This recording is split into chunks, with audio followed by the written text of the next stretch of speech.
కోయారే కోయి కోయి సాంగ్ చాలా ట్రెండ్ అయింది. కట్ చేస్తే దేవుడు ఎక్కిరింపబడ్డాడు, కోయి కోయి అని సాంగ్ వాడినందుకు దేవుడు కొల్లం వేయకుండా వేసిండు అనే వీడియో కూడా చాలా ట్రెండ్ అయింది. దేవుడు ఎక్కిరింపబడ్డాడు అనే విషయానికి వస్తే దేవుడు ఎక్కిరింపబడడానికి కారణమైనడు ఎవరు ఆయన విషయానికి వెళ్తే ఈ సాంగ్ ఎట్లా వాడేది సార్ అని ఒక ఆమె ఇంటర్వ్యూలో అడిగితే ఆయన కుల్లా చెప్పేసాడు. పాపం ఎంతో ఇష్టపడి అడిగాడు నాటుకోడి, మరి ఆయనకి ఎట్ట పెట్టాలని చెప్పి ఆలోచించుకుంటూ బాధపడుతున్న టైంలో పక్కింటోళ్ళు కోడి వాళ్ళ ఇంట్లోకి వచ్చింది. ఈ కోడిని చంపేసి కోసారు. కిందకి వచ్చి ఆ మాట మీద ఆ సభలోనే పాట పడితే ఈ పాట పాడుతున్నా. కట్ చేస్తే 3 days బ్యాక్ యూట్యూబ్లో నేను ఒక వీడియో చూసిన.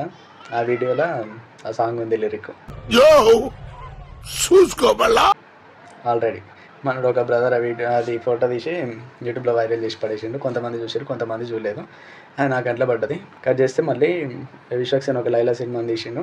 ఆ సినిమాలో కూడా ఈ సాంగ్ తీసుకున్నారు. ఒక ఇంటర్వ్యూలో ఆయన కూడా ఒక ఆయన అడిగిండు, సార్ మీరు ఇట్లా ఆ సాంగ్ తీసుకున్నారు కదా, వాళ్ళ దేవునికి అవమానపరిచినట్టు ఆ సాంగ్ అట్లా కాదా సార్ అని అడిగితే, మనిషితో మాట్లాడడం జరిగింది. ఆ మనిషి మాకు మీరు పెట్టుకున్నారు, గుర్తించారు, వీఆర్ వెరీ హ్యాపీ అని చెప్పి ఆ మనిషితో మాట్లాడడం, ఆ మనిషి మాతో మాట్లాడడం జరిగింది.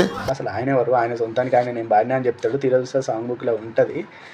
అసలు ఏం జరుగుతుంది? నేను దయచేసి పాస్టర్లకు చెప్పేది ఒకటే, మీ ఫేమస్ కోసం, ఓకేనా, మీరు ఫేమ్ కావడం కోసమో మీరు ఏదో కావడం కోసం ఇలాంటివి ప్లే చేయకండి కొంచెం ప్లీజ్. ఇప్పటికే గొర్రెలను క్రిస్టియానిటీకి పేరు పెట్టేశారు.